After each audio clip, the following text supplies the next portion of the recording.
ಸರ್ಕಾರಿ ಕಾಲೇಜಿನಲ್ಲಿ ಸೀಟ್ ಸಿಕ್ಕರೆ ಎಲ್ಲ ಉಚಿತ ಅನ್ನೋ ಮಾತಿದೆ. ಆದರೆ ಇಲ್ಲೊಂದು ಸರ್ಕಾರಿ ಬಿಎಸ್ಸಿ ನರ್ಸಿಂಗ್ ವಿದ್ಯಾರ್ಥಿಗಳಿಗೆ ಪಾಠ ಕೇಳಲು ಕಟ್ಟಡವೇ ಇಲ್ಲ. ಹೀಗಾಗಿ ಇಷ್ಟಪಟ್ಟು ನರ್ಸಿಂಗ್ ಮಾಡಲು ಬಂದ ವಿದ್ಯಾರ್ಥಿಗಳು ಕಿಷ್ಕಿಂಧೆಯಂತಹ ಕೊಠಡಿಯಲ್ಲಿ ಹರಸಾಹಸಪಟ್ಟು ಓದೋದೇ ದೊಡ್ಡ ಸವಾಲಾಗಿದೆ. ಈ ಕುರಿತು ಒಂದು ವರದಿ ಇಲ್ಲಿದೆ ನೋಡಿ. ಸೂಕ್ತ ಕೊಠಡಿಗಳಿಲ್ಲದೆ ನರ್ಸಿಂಗ್ ವಿದ್ಯಾರ್ಥಿಗಳ ಪರದಾಟ. 240 ವಿದ್ಯಾರ್ಥಿಗಳಿಗೆ ಪಾಠ ಕೇಳಲು ಇರೋದು 2 ಕೊಠಡಿ. ಚಿತ್ರದುರ್ಗ ಜಿಲ್ಲಾಸ್ಪತ್ರೆಯ ನರ್ಸಿಂಗ್ ಕಾಲೇಜಿನ ಅವ್ಯವಸ್ಥೆ.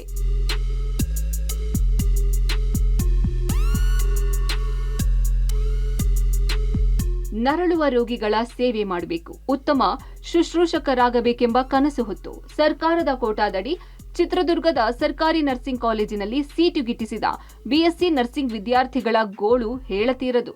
ಚಿತ್ರದುರ್ಗ ಜಿಲ್ಲಾಸ್ಪತ್ರೆ ಆವರಣದಲ್ಲಿರುವ ಬಿಎಸ್ಸಿ ನರ್ಸಿಂಗ್ ಕಾಲೇಜಲ್ಲಿ ಕಳೆದ 3 ವರ್ಷಗಳಿಂದಲೂ ಸೂಕ್ತ ಮೂಲ ಸೌಕರ್ಯಗಳಿಲ್ಲ. ಸುಸಜ್ಜಿತ ಕಟ್ಟಡ, ಕೊಠಡಿ, ಲ್ಯಾಬ್ ವ್ಯವಸ್ಥೆಯೂ ಇಲ್ಲ. ಬಿಎಸ್ಸಿ ನರ್ಸಿಂಗ್ ಹಾಗೂ ತಾಯಿ ಮತ್ತು ಮಕ್ಕಳ ಆಸ್ಪತ್ರೆ ಒಂದೇ ಕಟ್ಟಡದಲ್ಲಿ ನಡೆಯುತ್ತಿದೆ. ಸುಮಾರು 240 ವಿದ್ಯಾರ್ಥಿಗಳು ಒಂದೇ ಕೊಠಡಿಯೊಳಗೆ ಕುಳಿತು ಪಾಠ ಕೇಳುತ್ತಿದ್ದಾರೆ. ಈ ಬಗ್ಗೆ ಕ್ಷೇತ್ರದ ಶಾಸಕ ವೀರೇಂದ್ರ, ಡಿಸಿ ವೆಂಕಟೇಶ ಹಾಗೂ ವೈದ್ಯಕೀಯ ಸಚಿವ ಶರಣಪ್ರಕಾಶ್ ಪಾಟೀಲ್ ಗಮನಕ್ಕೆ ತಂದರೂ ಯಾವುದೇ ಪ್ರಯೋಜನ ಆಗಿಲ್ಲ. ಇದರಿಂದ ಮನನೊಂದ ವಿದ್ಯಾರ್ಥಿಗಳು ಜಿಲ್ಲಾಸ್ಪತ್ರೆ ಸರ್ಜನ್ಗೆ ಕೇಳಿದ್ರೆ ಎಲ್ಲೋ ಒಂದ್ ಮೂಲೆಯಲ್ಲಿ ಸುಮ್ಮನೆ ಪಾಠ ಕೇಳಿ ಅಂತಾರೆ ಅಂತ ಆಕ್ರೋಶ ಹೊರಹಾಕಿದ್ದಾರೆ.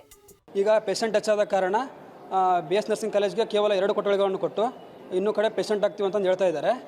ಅವರು ನಮ್ಮನ್ನೆಲ್ಲನೂ ಕಸದ ಬುಟ್ಟಿ ಥರ ನೋಡ್ತಾ ಇದ್ದಾರೆ. ನರ್ಸಿಂಗನ್ನು ಮೂಲಭೂತ ಸೌಕರ್ಯಗಳಿಲ್ಲದೆ ನಾವೆಲ್ಲ ವಿದ್ಯಾರ್ಥಿಗಳು ಪರದಾಡ್ತಿದ್ದೀವಿ. ನಮ್ಗೆ ಯಾವುದೇ ರೀತಿಯ ಲ್ಯಾಬ್ ಫೆಸಿಲಿಟೀಸ್ಗಳಿಲ್ಲ. ಟೀಚಿಂಗ್ ಫ್ಯಾಕಲ್ಟಿನೂ ಕಡಿಮೆ ಇದೆ ಸರ್. ಆದರೂ ಕೂಡ ಅದರಲ್ಲಿ ಅಡ್ಜಸ್ಟ್ ಮಾಡ್ಕೊಂಡು ಹೋಗ್ತಾ ಇದ್ವಿ. ಬಟ್ ಈ ಕೊಠಡಿಗಳಿಲ್ಲದೆ ನಾವು ಹೆಂಗೆ ನಮ್ಮ ಸ್ಟಡಿಗೆಲ್ಲ ತೊಂದರೆ ಆಗ್ತಾ ಇದೆ. 240 ಜನ ಇದ್ದೀವಿ. ಅದರಲ್ಲಿ ಇವರು DS ಮತ್ತು ಗೌರ್ಮೆಂಟ್ದವರು ನಮಗಿರೋದು ಬರೀ 2 ಕ್ಲಾಸ್ ರೂಮ್ ಕೊಟ್ಟಾರೆ.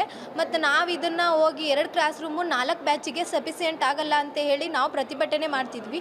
ಬಟ್ ಅವ್ರು ಅಂತಾರೆ ಇದು ಗೌರ್ಮೆಂಟ್ ಹಾಸ್ಪಿಟಲ್ಲು, ಇದರಲ್ಲೇ ನಿಮಗೆ ಕೊಟ್ಟಿರೋದು ನಾವು ಹೆಚ್ಚು, ಇದಕ್ಕಿಂತ ಹೆಚ್ಚಾಗಿ ಇನ್ನು ಮೂಲಭೂತ ಸೌಕರ್ಯಗಳು ನಮಗೆ ಏನೂ ಕೊಡೋಕ್ಕಾಗ್ತಿಲ್ಲ ಅಂತ ಅವ್ರು ಹೇಳ್ತಿದ್ದಾರೆ. 2 ಬ್ಯಾಚ್ ಡ್ಯೂಟಿಗೆ ಹೋಗಿ ಇನ್ನೆರಡು ಬ್ಯಾಚು ಇಲ್ಲೇ ಕ್ಲಾಸಲ್ಲಿ ಇರ್ತೀವಿ. ಇದು ನಮಗೆ ಕಂಫರ್ಟೇಬಲ್ ಆಗಲ್ಲ.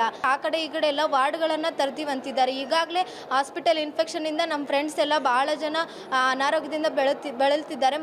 ಇನ್ನು ಈ ಕಾಲೇಜಿನಲ್ಲಿ ಓದುವ ವಿದ್ಯಾರ್ಥಿಗಳನ್ನ ಕೇವಲ ಉಚಿತ ಸೇವೆಗಾಗಿ ಬಳಸಿಕೊಳ್ಳುವ ಆರೋಗ್ಯ ಇಲಾಖೆ ಇವರ ಸಂಕಷ್ಟ ಬಗೆಹರಿಸುತ್ತಿಲ್ಲ. ಈ ಬಗ್ಗೆ ಜಿಲ್ಲಾ ಸರ್ಜನ್ ಡಾಕ್ಟರ್ ರವೀಂದ್ರ ಅವರನ್ನ ಕೇಳಿದ್ರೆ ಹೊಸ ಮೆಡಿಕಲ್ ಕಾಲೇಜು ಕಾಮಗಾರಿ ಭರದಿಂದ ಸಾಗಿದೆ. ಹೀಗಾಗಿ ತಾತ್ಕಾಲಿಕವಾಗಿ ಆಸ್ಪತ್ರೆಯಲ್ಲಿ ಕಾಲೇಜು ನಡೆಸಲಾಗ್ತಿದೆ.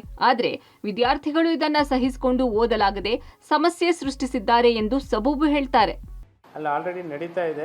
ಅಲ್ಲೇನು ಅವರು ಟೀಚಿಂಗ್ ವ್ಯವಸ್ಥೆ ಮಾಡಿದೆ ಅವ್ರನ್ನ ಕಾಲೇಜಿಗೆ ಅದೇ ಜಾಗನ ಎದುರುಗಡೆ ವಾರ್ಡಲ್ಲಿ ಕೊಟ್ಟಿದ್ದೀವಿ. ಸೊ ಅದರಲ್ಲಿ ಯಾವುದೇ ವ್ಯತ್ಯಾಸ ಇಲ್ಲ, ಅವ್ರಿಗೆ ಯಾವುದೇ ತೊಂದರೆ ಇಲ್ಲ. BSc ವಿದ್ಯಾರ್ಥಿಗಳು ಬೇಕಂತಾನೆ ಅವರು ಎಲ್ಲ ಪ್ರತಿಭಟನೆ ಮಾಡೋದು, ಯಾವುದೇ ಒಂದು ಇನ್ಫಾರ್ಮೇಶನ್ ಇಲ್ದಿರ ಅವ್ರ ತಿಳಿದಂಗೆ ಆಮೇಲೆ ಕ್ಲಾಸ್ಗಳಿಗೆ ಹೋಗದೆ ಇರೋದು, ಅಶಿಸ್ತುನ ಅವರು ನಿರ್ಮಾಣ ಮಾಡ್ತಾ ಇದ್ದಾರೆ.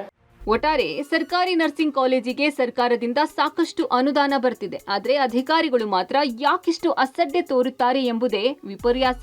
ಇನ್ನಾದರೂ ನರ್ಸಿಂಗ್ ಕಾಲೇಜು ವಿದ್ಯಾರ್ಥಿಗಳ ಸಮಸ್ಯೆಗೊಂದು ಶಾಶ್ವತ ಪರಿಹಾರ ಹುಡುಕಬೇಕಿದೆ. S Siddaraju, public TV, Chitradurga.